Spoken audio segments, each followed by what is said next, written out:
Hi guys, WhatsApp, क्या हालचाल आप सबके। मेरा नाम है संचित ग्रोवर और आप देख रहे हैं हमारा YouTube channel CA knowledge portal. इस वीडियो में मैं डिस्कस करने वाला हूं सीबीएसई एग्जाम्स के बारे में। मैंने कल एक वीडियो अपलोड करी थी जिसके अंदर मैंने डिटेल में समझाया था कि सीबीएसई एग्जाम्स के रिलेटेड पीआईएल में एक्चुअली डिस्कस क्या हुआ था, सीबीएसई के लॉयर ने क्या बोला था, जज ने क्या बोला था, वो सब मैंने उस वीडियो में डिटेल में समझाया था। आपने अभी वो वीडियो नहीं देखी तो ऊपर आई बटन से एक बार उस वीडियो को जरूर देख लीजिए ताकि आपको कॉन्सेप्चुअल क्लैरिटी हो जाए कि आज तक का स्टेटस क्या है। आज वाली हियरिंग में 26 जून की हियरिंग के अंदर कोई भी आर्ग्यूमेंट्स नहीं होने वाले थे।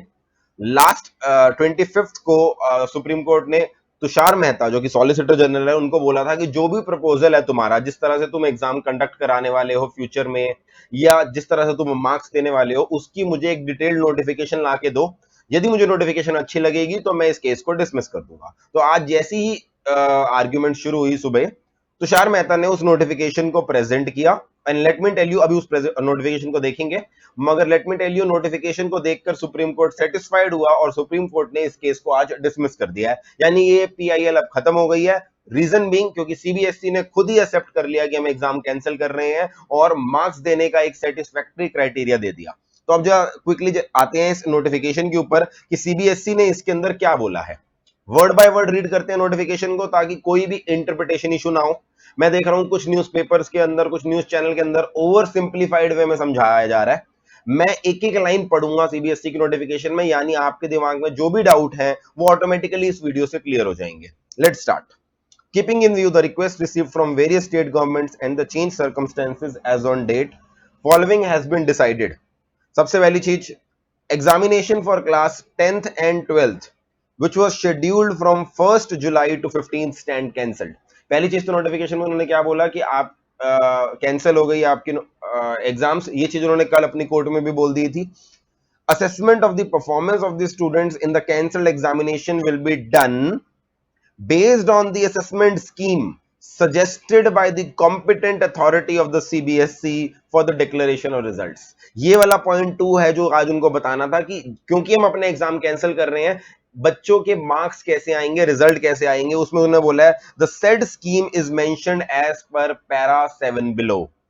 पॉइंट नंबर 7 में समझा रखे हैं, तो जल्दी से पॉइंट नंबर 7 में जाते हैं क्योंकि हमें यही चीज तो सबसे जल्दी समझनी है कि हमें मार्क्स कैसे मिलने वाले हैं। आ जाओ पैरा नंबर 7 में।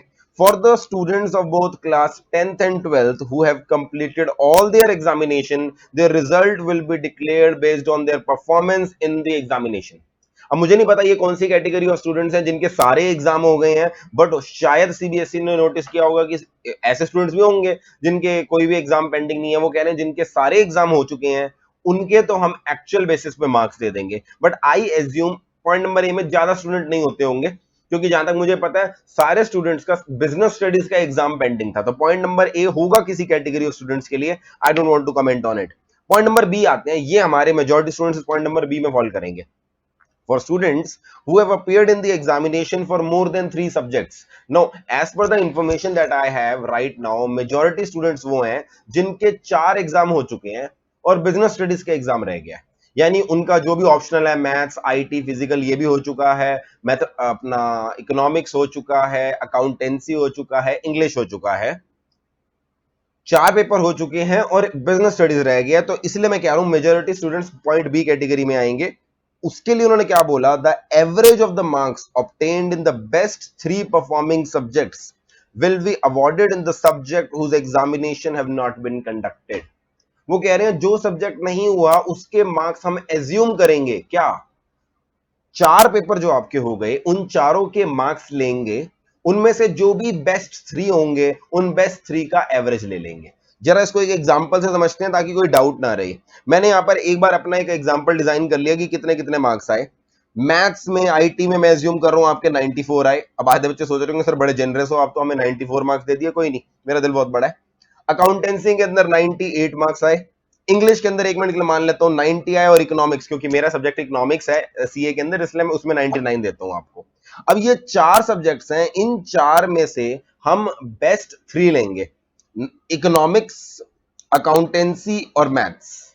इन 3 सब्जेक्ट्स का एवरेज ले लेंगे। आई थिंक एवरेज लेना सबको आता होगा, 94 प्लस 98 प्लस 99 डिवाइडेड बाय 3। इन तीनों का एवरेज ले लेंगे, 94 plus 98 plus 99 divided by 3, it comes out to 97। तो आपने बेशक बिजनेस स्टडीज का एग्जाम नहीं दिया, मगर आपकी जब मार्कशीट आएगी तो बिजनेस स्टडीज के अंदर मार्क्स कितने दे रखे होंगे? 97।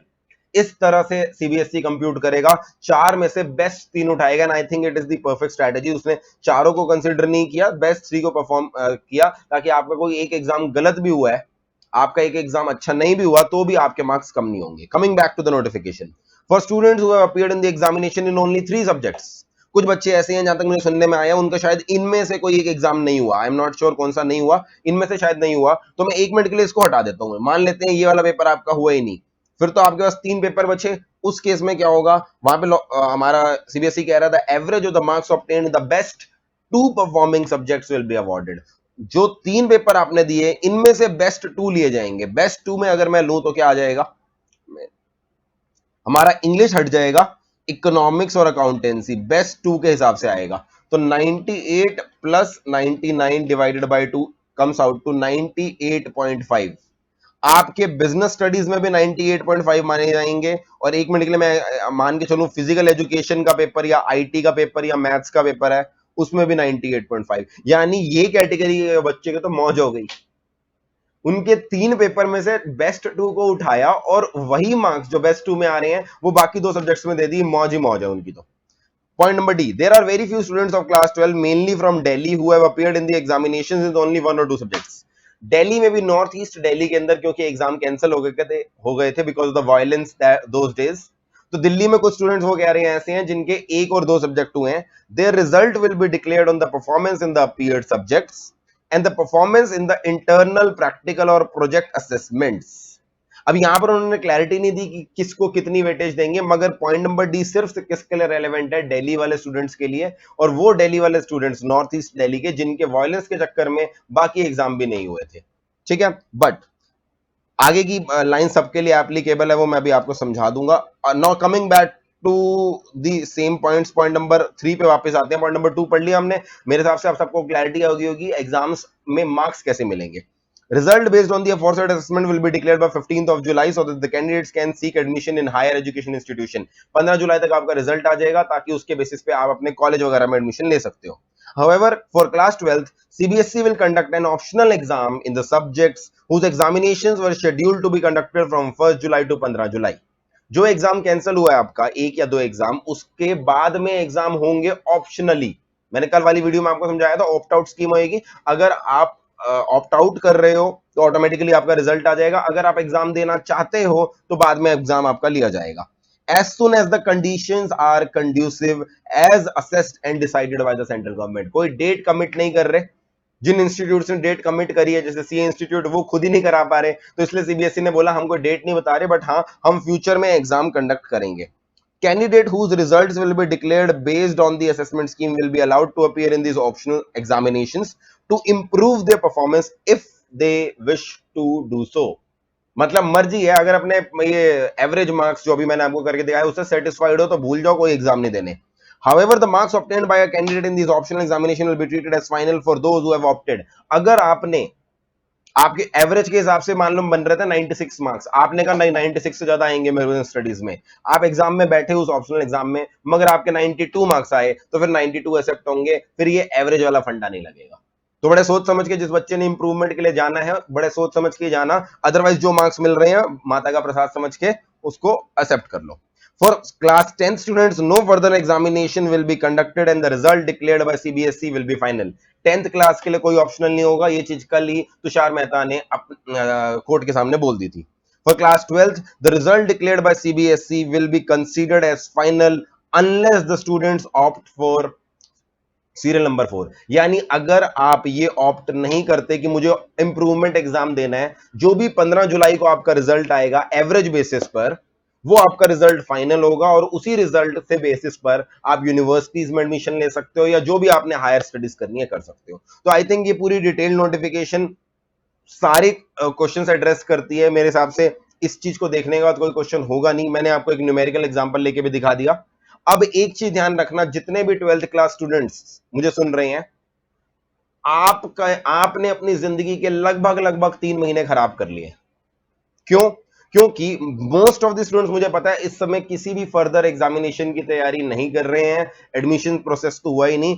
अब ये चीज जब से अब आपको पता लग गया, आपकी 12th क्लास खत्म हो गई है, आज से अपने आप को 12th क्लास स्टूडेंट बोलना बंद कर दो और आगे लाइफ में जो भी करना है, कुछ भी करना है, उसके बारे में सोचना शुरू कर दो। टिपिकली ये चीज सोचनी आप अप्रैल में शुरू करते हो, आप जुलाई में आने वाले हो, जून भी एंड होने वाला है, तो आपने जिंदगी के 3 महीने ऐसी मौज मस्ती में निकाल दिए जो कि यूजुअली नहीं निकालते बच्चे।